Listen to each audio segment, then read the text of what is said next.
Ya udah, jamaah lihat layar tok, nggak bisa denger mungkin.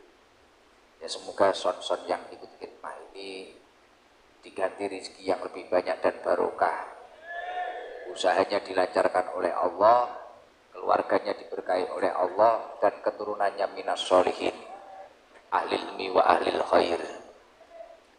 Dan alhamdulillah yang saya hormati pada malam hari ini, alhamdulillah kita kedatangan tamu dari jauh.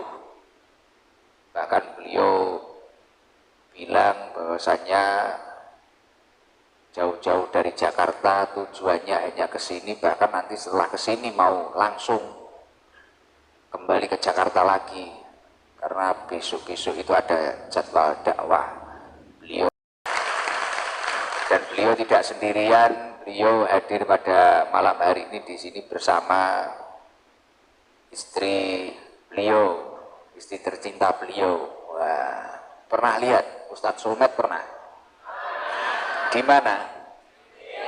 TV di Indonesia. Dan saya nggak tahu ini, tadi tiba-tiba dikabari kakak saya Gus Dalhar bilang ada Ustadz Sulmet. Oh ternyata Ustadz yang ada di TV itu. Kalau Gus Idam itu kan hanya ada di TikTok. Tapi kalau Ustadz Sulmet ini di TV, di Indosiar. Wah, luar biasa. Semoga Ustadz Sulmet ini senantiasa mendapatkan lindungan dari Allah Subhanahu wa taala, ridho dari Allah Subhanahu wa taala, dan dalam dakwahnya semoga beliau senantiasa diberi kelancaran oleh Allah Subhanahu wa taala. Dan semoga para jamaah yang mendengarkan dakwahnya Ustadz Sulmet mendapatkan ilmu yang manfaat barokah. Amin Allahumma amin. Terima kasih Ustadz Neng sudah datang ke sini. Bahkan saya tadi, Ustadz Sulmet ini padahal aslinya Sumatera mana ya? Sumatera Utara. Sumatera Utara, ya Utara. Istri beliau Betawi. Dan tadi istri beliau itu tak tanya, paham bahasa Jawa nih? Enggak paham. Enggak paham, tapi mau datang ke desa kayak gini, bahkan tadi waktu keliling Masya Allah luar biasa. Tapi jamaah juga banyak yang kenal tadi Ustadz Sulmet.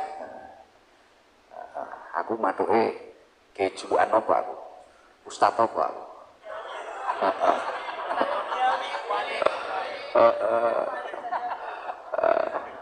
Ya. Saya hari-hari ini lagi dihujat orang-orang gara-gara banyak jamaah saya datang ke sini bawa mobil bagus. Hari ini itu saya sering dihujat Ustadz Duniawi katanya. Padahal lebih kayak Ustadz Sulmet daripada saya. Wah ini luar biasa, Ustadz Sulmet kaya. Tadi tak ceritai, saya itu sering dihujat katanya jual agama, padahal saya itu grosir. Kata Ustadz Sulmet, oh iya Gus, agen malahan. Ini grosir. Alhamdulillah luar biasa. Ya Allah, alhamdulillah, semoga silaturahmi ini diridhoi oleh Allah dan membawa barokah. Ya Allah, luar biasa. Beliau putranya itu mondok di Pondok Pesantren An-Nur 2 Malang. Guzen yang pernah bikin puisi di sini itu loh. Guzen yang agak gemuk, itu mondok di sana. Nah ini tadi langsung ke sini sama Ustadz Zamroni. Masya Allah luar biasa. Ustadz Sulmet, kok kenal aku ya Ustadz Sulmet ya? Padahal kita belum masuk TV kita. Dan saya memang nggak bisa, kalau ditawarin TV saya nggak bisa, sulit, bingung. Mau bahasa Indonesia itu sulit saya itu, karena terbiasa bahasa Inggris.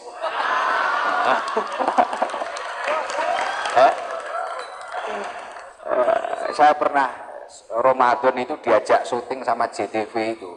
Jadi meniti, kalau di TV itu dimeniti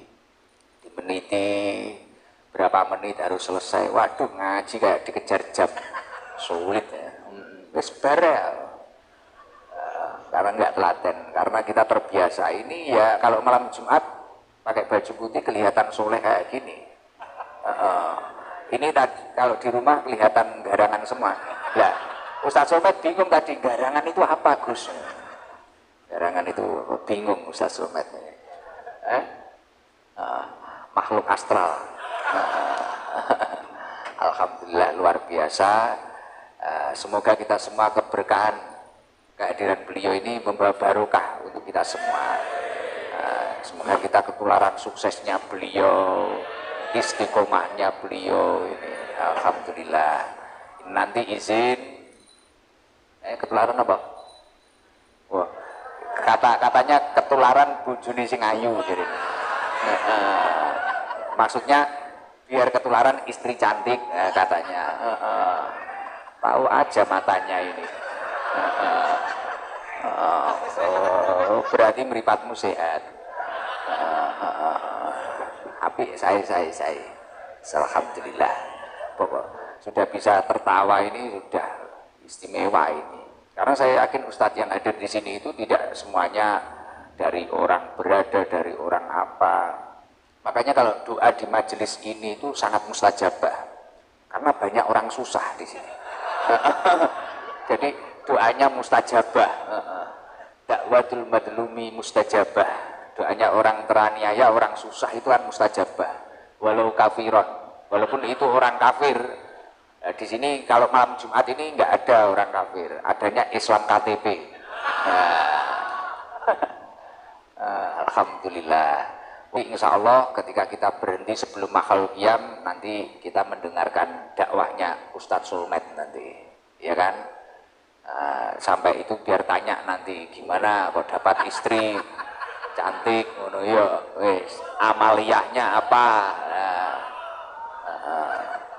Garangan-garangan pengen tahu itu,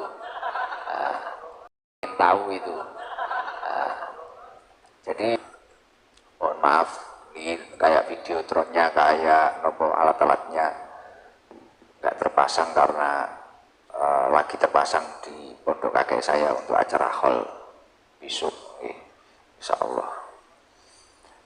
Nanti kita yang ngaji jangan saya sudah sering toh, ngaji sama saya sudah sering, nanti biar yang ngisi Ustadz Sulmet saja.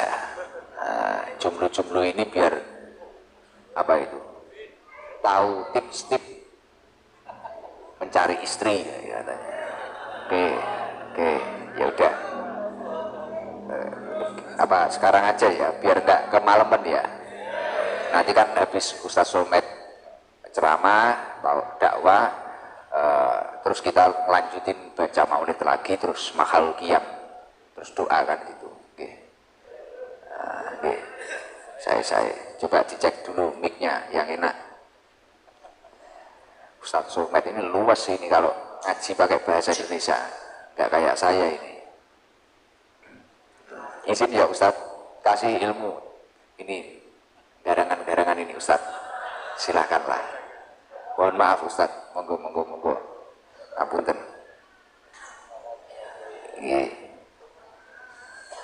Saya duduk aja ya, menemani Gus Ikdam. Assalamualaikum warahmatullahi wabarakatuh. Alhamdulillah wa syukrulillah ala ni'amillah. Assalatu wassalamu ala rasulillah Sayyidina wa habibina wa syafi'ina wa maulana Nabiyyina Muhammad sallallahu alaihi wasallam wa ala alihi wa ashabihi wa man wala. Guru kita semua yang kita sayangi, kita cintai, dan senantiasa kita doakan, Gus Ikdam beserta Ibu Nyai, beserta istri tercinta dan keluarga besar. Semoga senantiasa Allah muliakan, Allah berkahi, Allah jadikan beliau pelita di dalam kehidupan kita semuanya, menjadi penerang dalam setiap langkah dengan ilmu yang Allah titipkan kepada beliau dan keluarga. Amin ya rabbal alamin. Teman-teman para pengurus, para ustadz, para gus yang ada di Sabilut Taubah, markas para pendosa. Begitu ya Gus ya. Ini termasuk yang ngomong ini pendosa juga ini. Kalau nggak jadi pendosa besok ngaku nabi saya sudah. Bahaya itu. Ya. Jadi lebih baik kita ngaku pendosa supaya kita nggak ngaku nabi. Nah, kalau sampai nggak punya dosa bahaya itu. Nah, ini yang ngomong jangan-jangan lebih banyak dosanya daripada garangan ini Gus. Alhamdulillah saya dan istri datang. Mungkin kalau saya munculnya setiap subuh dan setiap Ramadan di Indosiar Gus. Tapi kalau Gus Ikdam tuh setiap saat lewat mulu di HP saya. Tepuk tangan. Jadi kalau mau bicara populer, Gus Ikdam itu lebih populer daripada saya. Kalau saya jamnya tertentu, harinya tertentu, waktunya tertentu, yang bangun juga tertentu. Biasanya nenek-nenek itu yang bangun subuh-subuh. Tapi kalau Gus Ikdam setiap hari, setiap saat, siapapun yang punya media sosial, siapa yang nggak pernah tahu dan nggak pernah ngelihat Gus Ikdam? Tepuk tangan dong. Justru saya dan istri, ini istri saya ini, ya kebetulan istri saya 3. Anaknya, anaknya Gus. Hampir mau dilempar sama ibu-ibu dari belakang. Anaknya 3 dan insya Allah yang 2 kembar akan pesantren tahun ini insya Allah Gus, doanya di An-Nur 2 Malang, Bulu Lawang. Hah?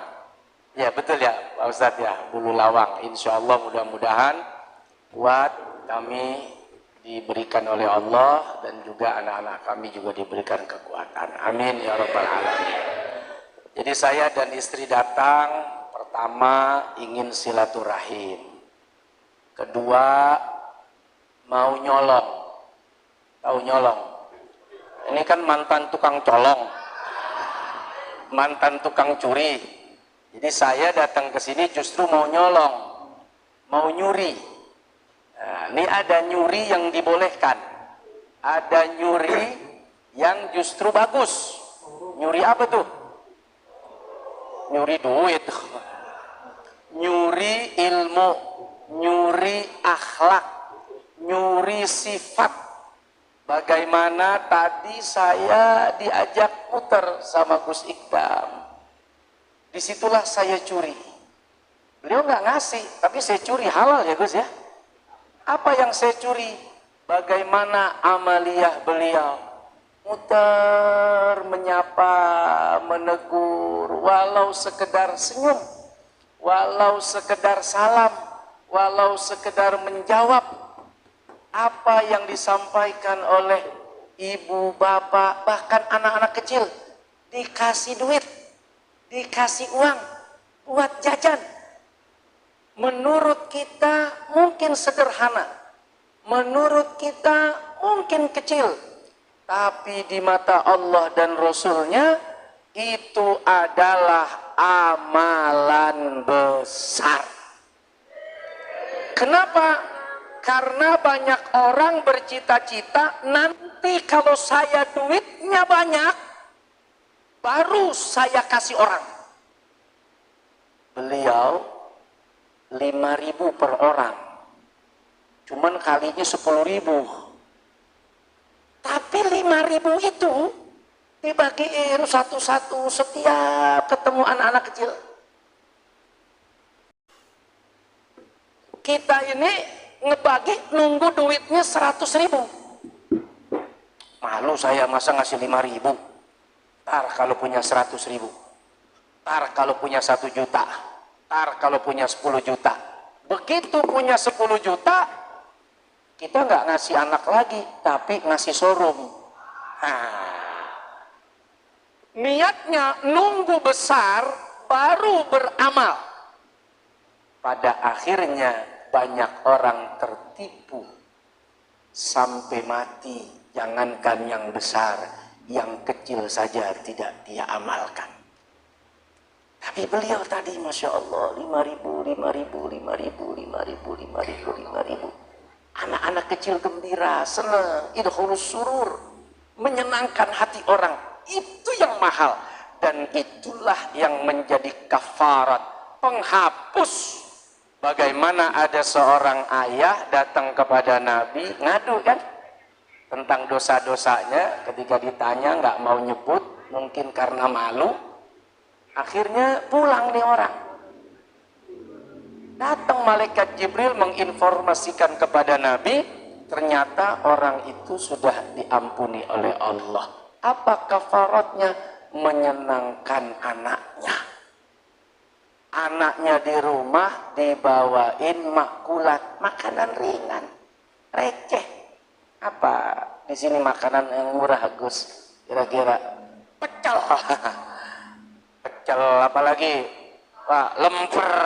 Coba saya mau tanya nih, banyak nggak orang tua, bapak yang malu bawain pecel atau pisang goreng atau lemper sama anaknya? Oh, nanti kalau punya duit beli ayam pop, rock, dangdut, jazz baru. Nungguin punya uang beli ayam pop baru. Niat nyenengin anak pulang ke rumah. Padahal pisang goreng aja bisa menghapus dosa. Padahal pecel martabak yang murah. Atau ada rambut nenek-nenek, tahu rambut nenek-nenek macam gulali, kita malu bawanya.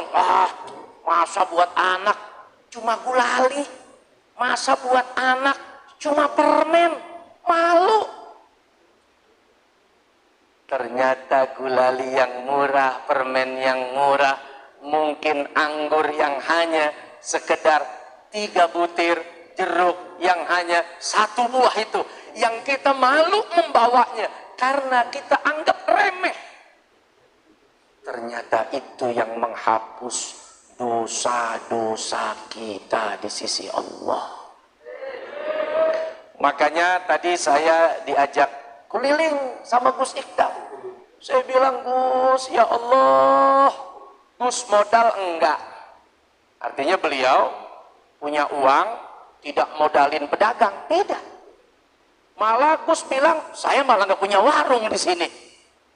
Tapi berapa keluarga yang hidup bisa makan anaknya, bisa makan istrinya, mungkin bisa bayar hutang dan selamat dari kecelakaan ekonomi sebab adanya Sabilut Taubah yang diadakan oleh beliau di markas ini.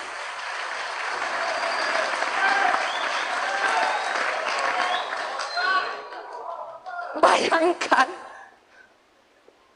saya pelan-pelan saya colong, saya bilang sama istri, ini rupanya amalannya Gus Ikdam. Itu yang dagang baju, yang dagang air, yang dagang kue, yang dagang makanan. Beliau nggak modalin, beliau hanya modal waktu dan ilmu setiap Senin dan Kamis ya Gus. Berapa ribu orang yang ekonominya hidup, anaknya bisa sekolah, istrinya bisa nambah. Lu baru pisang goreng laku aja mau nambah lu. Ini garangan emang bener-bener nih Gus. Baru jual pisang goreng laku sehari udah mau nambah istrinya.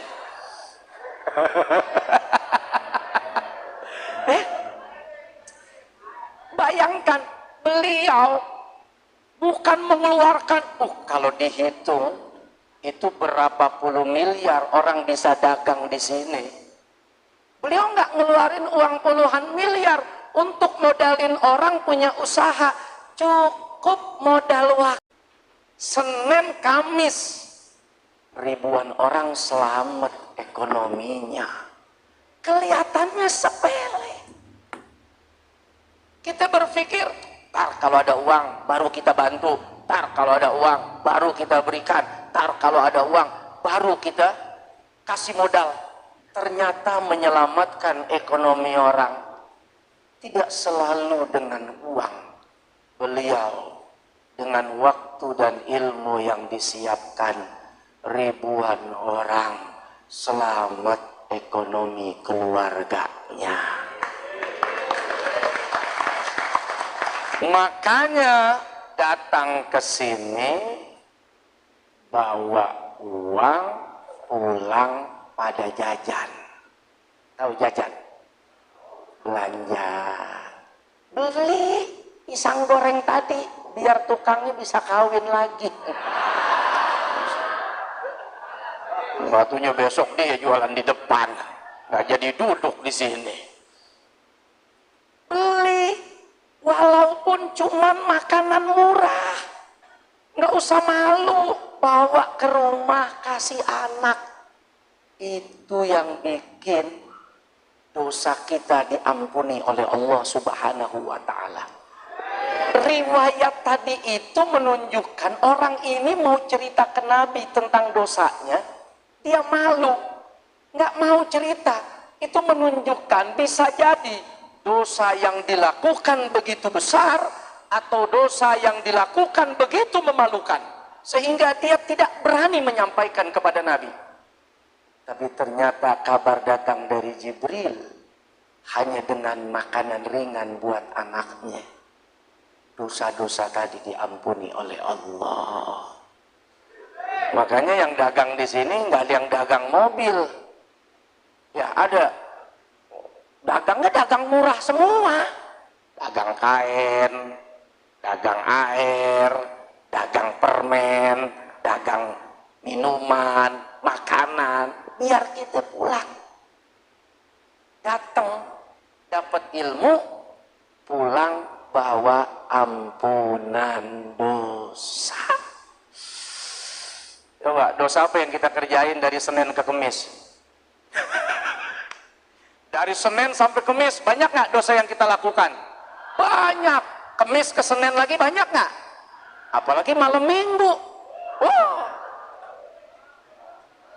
Bayangkan, datang ke markas Sabilut Taubah, dapat ilmu, dapat ampunan dosa. Itu aja ya, biar semangat. Insya Allah, mudah-mudahan kelihatannya sederhana, orang melihat ini kumpulan garangan. Orang-orang yang punya masa lalu mungkin tidak baik, tapi ketahuilah banyak orang-orang besar juga didahului dengan masa lalu yang persoalannya juga besar. Sayyidina Umar contohnya, tapi begitu duduk bersama dengan Nabi, hadir senantiasa mendapatkan ilmu dari Nabi. Siapa yang tidak kenal seorang Sayyidina Umar? Mudah-mudahan kita menjadi orang-orang mulia, dimuliakan. Dan yang terakhir, saya datang ke sini ingin mewujudkan doa saya. Kita kan suka doa tuh, tadi baca Fatihah, kan ada doa ya. Ihdinas siratal mustaqim, siratal ladzina an'amta alaihim. Siapa tuh? Orang-orang yang diberikan ilmu, para nabi, rasul, orang soleh, orang alim. Tempat ini punya jejak, punya akar yang luar biasa dari kakek beliau, dari ayah beliau, dari umi beliau sampai ke beliau. Maka kita selalu berdoa, berharap mendapatkan petunjuk jalan yang lurus.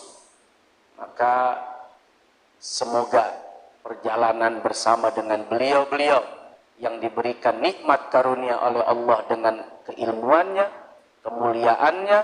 Semoga Allah Subhanahu wa Ta'ala juga memberikan itu kepada kita semua. Terima kasih dengan segala kekurangan saya di majelis yang mulia ini di hadapan guru kita. Terlalu berani saya bicara sebetulnya di hadapan Gus Ikdam. Namun kalau sudah perintah dekingan pusat, udah nggak berani saya kalau pusat yang perintah. Dengan segala kekurangan, terima kasih dan mohon maaf. Wallahul muwaffiq ila aqwamit thoriq. Assalamualaikum warahmatullahi wabarakatuh.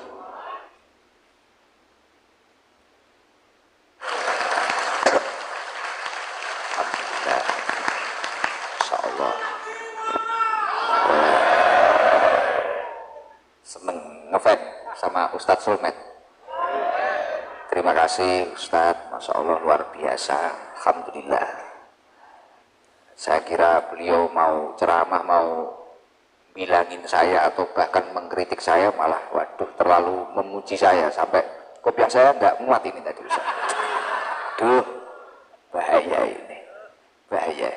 Tapi luar biasa. Ya,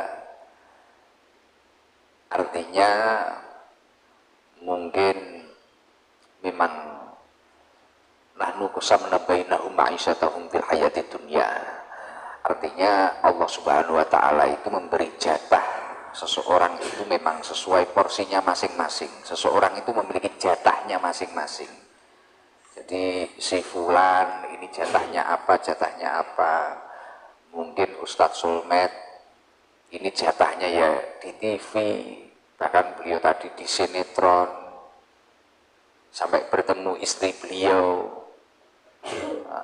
sampai kayak gitu. Mungkin kalau jatah saya ya ini menemani panjenengan semua ini, garangan-garangan ini tadi.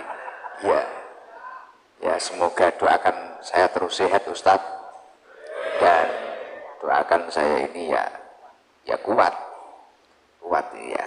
Karena ya kadang anak-anak ini nggak begitu menguntungkan. Tapi alhamdulillah. Jadi saya itu kalau capek Ustadz, mungkin kita dari luar kota, luar pulau, luar negeri, kalau capek, ya vitamin saya ketika Senin sama Kamis duduk di sini, bahkan awalnya kadang ngantuk-ngantuk. Nah, ini tadi saya capek gitu. Ya nanti ketemu orang-orang ini nggak tahu. Sehat lagi, vitamin. Padahal kalau dilihat kan kayak racun. Tapi ternyata kalau diajak ngaji itu jadi vitamin mereka itu. Ya, padahal kalau dilihat dari lahirnya, dohirnya itu ya kayak racun itu tadi. Jadi luar biasa, Masya Allah. Ya, tapi memang seperti itulah. Itu tadi istimewa yang didahulukan Ustadz Sulmet itu tadi. Ya, seperti bahasa simpel yang sering saya sampaikan kepada panjenengan semua, artinya kita itu gimana menjadi seseorang itu jangan sampai selalu menunda-nunda.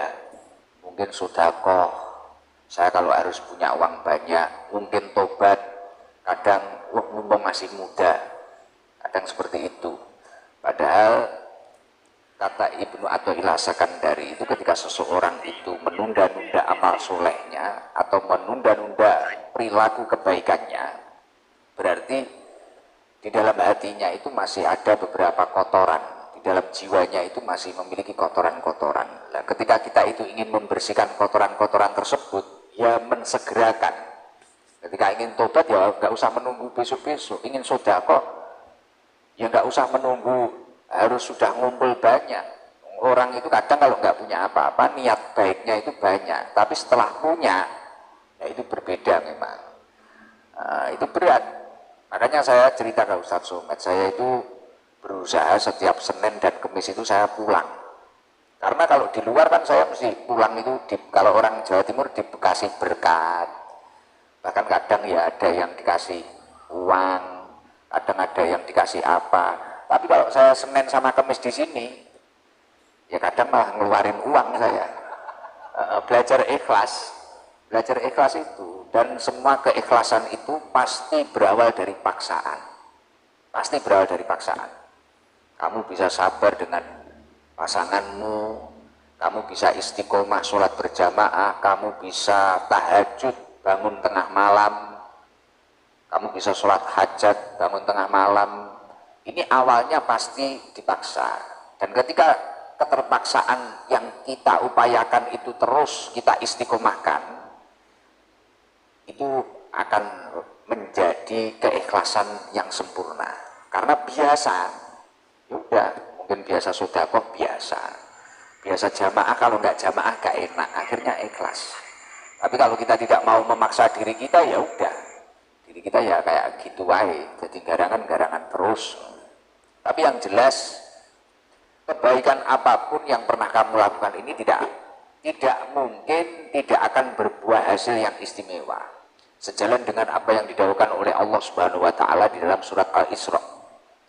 In ahsantum ahsantum li anfusikum. In ahsantum li anfusikum. Bila kalian melakukan kebaikan, maka sejatinya kalian itu melakukan kebaikan untuk dirimu sendiri. Wa in asatum falah. Ketika kamu itu melakukan keburukan, maka sejatinya kamu itu melakukan keburukan untuk dirimu sendiri. Bagus, tapi saya itu kadang berbuat baik terhadap fulan, terhadap si A, si B. Tapi kemudian si A, si B itu membalas kita itu dengan keburukan. Kebaikan yang kita upayakan terhadap orang lain, ini pasti akan kembali kebaikan ke dalam diri kita, walaupun tidak pasti kembali dari orang yang kita perlakukan baik.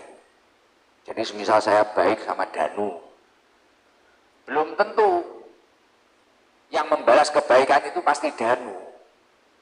Tapi Allah itu pasti akan membalas kebaikan yang kita lakukan itu tadi. Saya baik sama Ustadz Sulmet, belum tentu nanti yang balas kebaikan Ustadz Sulmet, tapi bisa jadi Allah itu melewatkan jalur yang lain. Ustadz Sulmet baik dengan saya, belum tentu yang balas kebaikan Ustadz Sulmet ke saya ini tadi pasti saya, belum tentu. Makanya kalau panjenengan itu melakukan kebaikan, sudahlah. In ahsantum ahsantum li anfusikum. Yakinlah bahwasanya kebaikan yang kamu lakukan itu akan kembali kepada dirimu sendiri. Walaupun tidak dari orang yang kamu perlakukan baik. Tapi artinya Allah pasti akan membalasnya. Itu pasti.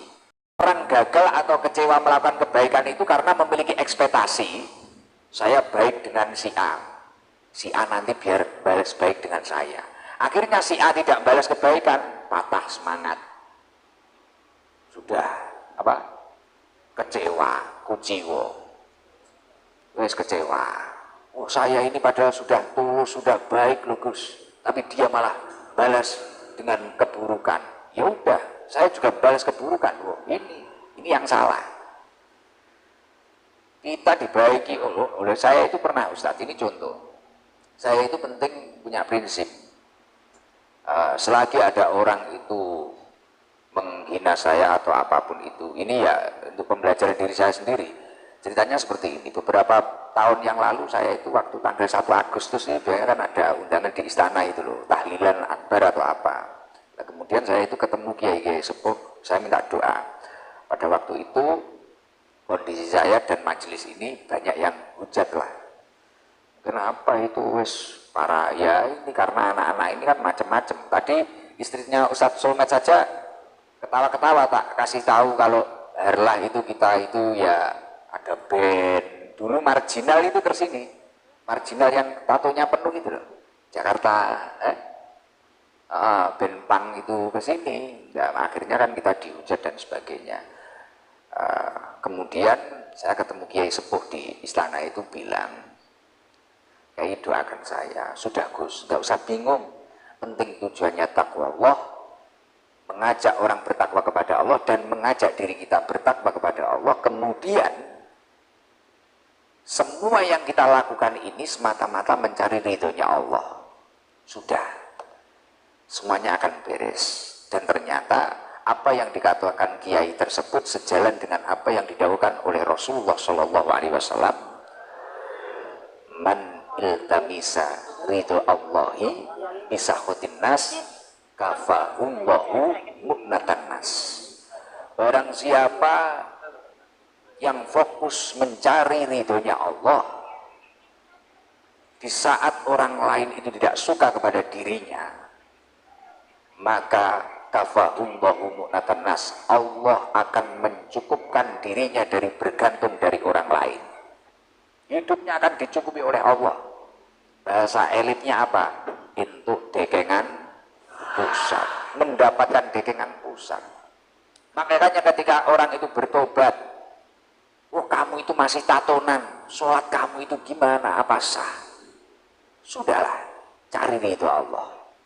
Kamu itu sodakoh di video, mungkin penting kamu niatnya itu baik, kamu niatnya tidak riya, sudah, gas saja. Wah kamu itu gini, ngaji buat apa? Mungkin kamu dihujat ngaji sekali. Dulu itu banyak orang ngaji di sini karena mungkin dia itu peminum, dia pemabuk, terus dihina. Oh kamu itu sholat saja belum, 5 waktu saja belum penuh, sudah ngaji kayak gitu. Wes apa kamu itu dihujat kayak gitu. Kemudian sudah nggak ngaji, akhirnya kembali menjadi preman lagi, kembali menjadi peminum lagi, kembali menjadi orang bucin lagi. Ya, bahkan di sini itu ada terlanjur dekat bertahun-tahun, terlanjur bahkan kadang membantu menyekolahkan pasangannya, ternyata takdir Allah berkata lain. Ternyata bukan jodoh dirinya tapi jodoh tetangganya. Ya itu.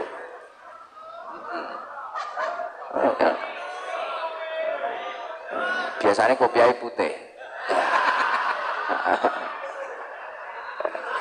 Jadi makanya benar yang dikatakan Ustadz tadi, kita itu nggak usah menunggu-nunggu lah. Sudah kok menunggu banyak apa? Gak usah. Man amila amalan kasahullahu rida'ahu. Kata Rasulullah, man amila amalan kasahullahu rida'ahu. In khairan fa khairan wa in syarran fa syarran. Barang siapa melakukan sesuatu perbuatan, maka Allah pasti akan membalasnya. Man amila amalan kasahullahu rida'ahu. Barang siapa melakukan perbuatan, pasti Allah akan membalasnya. In khairan fa khairan. Ketika yang dilakukannya baik, pasti Allah akan membalas baik. Man amila amalan kasahullahu rida'ahu. Barang siapa melakukan perbuatan, pasti Allah akan membalasnya. In khairan fa khairan. Ketika yang dilakukannya baik, pasti Allah akan membalas baik. Wa in syarran fa syarran. Ketika yang dilakukan buruk, pasti kembalinya juga buruk. Ya, hidup ini tergantung apa yang kamu tanam lah. Gitu loh.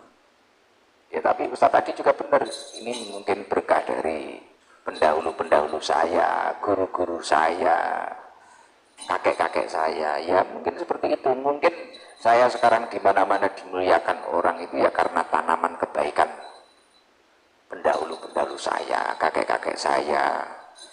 Ya makanya ya Allah, ya mungkin nggak sepanjenengan sekarang menanam kebaikan, bisa jadi nanti yang memetik bukan panjenengan tapi bisa jadi keturunan panjenengan.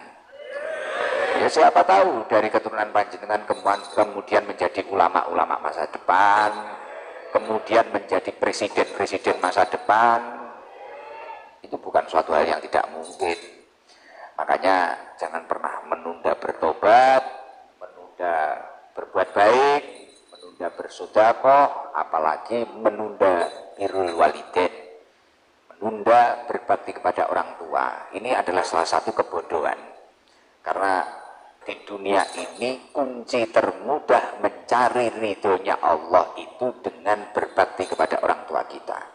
Baik yang masih hidup maupun sudah meninggal. Yang masih hidup dengan kita ikuti apa yang beliau kehendaki ataupun apa yang membuat beliau bahagia ketika sudah meninggal, ya dengan doa-doa yang kita istiqomahkan memohonkan ampunan terhadap beliau-beliau. Ya semoga hidup kita itu diridhoi oleh Allah Subhanahu wa taala. Tapi saya yakin keistiqomahan sholawat yang panjenengan baca setiap malam Jumat ini pasti tidak akan sia-sia. Panjenengan nanti akan merasakan. Saya itu memiliki prinsip, Ustadz, entah itu jenengan atau siapa, pasti saya itu selalu mengamati ketika ada orang sukses, dia itu pasti memiliki keistiqomahan religius. Siapapun orang sukses itu pasti. Yang suksesnya lama, coba teliti. Misal di desamu ada abah siapa, sukses, entah itu sukses rezekinya, entah itu sukses ilmunya luar biasa, pasti memiliki keistiqomahan religius, pasti. Kayak pondok An-Nur yang mau Ustadz mau nyantrikan putra Ustadz di situ itu, pondoknya kan besar, 30 hektar, An-Nur 2 Malang, Guzen. Itu Yai Badruddin itu ayahnya Guzen itu kan keistiqomahan religiusnya baca surat Waqiah itu. Baca surat Waqiah. Istiqomah surat Waqiah. Sekarang pondoknya An-Nur 2 itu 30 hektar. Mulai dari secukupnya, kemudian sampai namanya pondok pesantren wisata. Wambo banget 30 hektar. Yang mau dibuat nyantrikan putranya Ustadz Somad ini loh. Ya, punya keistiqomahan, salah satunya yang masyhur itu membaca surat Waqiah. Dan kakek saya ya gitu. Salah satu keistiqomah religiusnya itu nariyah, sholawat nariyah itu kakek saya. Ini Ustadz Fuad ini dulu sering berekkan, ini Cilacap ya, Cilacap. Dulu sering berekkan itu kakek saya, nyupiri kakek saya. Nyupiri nganter ke rumah ibu saya ini, nyambangi, nyupiri derek nih, man khodama khudima. Barang siapa yang melayani pasti kelak dia akan dilayani. Nah, Ustadz Fuad ini dulu nyupiri kakek saya, sekarang kemana-mana disupiri. Sekarang setahun itu bisa ke Mekah berapa kali Ustadz? 9 bisa ya? 9 bisa ya? 9. Beliau travel kok. Iya, 9 kali sekarang. Dulu pada waktu mondok, ya katanya biasa-biasa saja. Gitu. Tapi tanamannya mungkin Ustadz Fuad ini, Yai Fuad ini mungkin beliau ikhlas. Ketika nganter Mbak Yai ikhlas. Lah anak-anak sekarang coba disuruh, kalau nggak dikasih uang, mana mau berangkat? Iya, disuruh orang tuanya ya gak gelem. Tapi nek sing nyuruh yange ngono ya ombak gede tak serebrangi. Gunung jeblok dijelungupi. Ya itu. Ya karena kena faktor penyakit tolol itu tadi. Ya gitu. Ya Fuad ini cerita sendiri dulu. Sekarang 9 kali biasa. Beliau umroh, haji hampir setiap tahun Ustadz Fuad ini, Yai Fuad ini. Dulu nyantri, supir biasa. Tapi ikhlas. Nek koyo Yati supirku kae yo mbuh. Yati kae yo mbuh. Karek ikhlas apa ora ngono lho gila. Ya jadi kayak gitu. Terus Yai Ali Ashari yang sekarang wakil Yayasan Unisma yang sampai pernah ngaji di mana Jerman, Inggris, London, alumninya kakek saya. Dulu waktu mondok katanya juga nggak punya apa-apa, cuma pernah keberkahan, pernah dikasih sama Mbah Yibet, Mbah Zubair Abdul Ghafur itu pernah dikasih pisang bekasnya beliau. Dan sekarang misal saya makan, kamu tak kasih bekas, muntah-muntah kamu. Pernah dikasih pisang bekasnya Mbah Hebat, suruh makan, dipangan. Tapi kalau orang sekarang, anak saya kok dikasih sisa. Nah itu, padahal itu berkahnya full itu. Saya itu dulu, beneran, saya itu dulu kalau di pondok, saya selalu rebutan bekas guru saya. Ini beneran. Jadi kalau guru saya ngajar di kelas itu kan mesti ada teh. Yang buatin biasanya bendahara atau ketua kelas. Dan saya itu berusaha kalau guru saya sudah mau pergi, nah ini serayan sampai kok dihabisin teman saya, wah aku waplai, ditum, barokah, dan alhamdulillah sekarang ya hidupnya ditata oleh Allah Subhanahu Wa Taala. Alhamdulillah ya dicukupi, walaupun saya itu tidak sekaya Ustadz Solmed, tapi alhamdulillah cukup lah, cukup. Saya istri satu juga cukup, cukup banget, aman deh. Anak nambah siap, pokoknya sing ngomong ya nek. Alhamdulillah ya Allah, ini luar biasa. Alhamdulillah, semoga kita juga dapat berkah ilmu beliau, keistiqomahan beliau. Tapi yang paling penting dari semua kesuksesan seseorang, jangan kamu lihat hasilnya saja, tapi lihatlah prosesnya. Lihatlah prosesnya. Saya yakin Ustadz Solmed bisa seperti ini dulu pasti ada riadah atau kesulitan-kesulitan di masa yang lalu lah.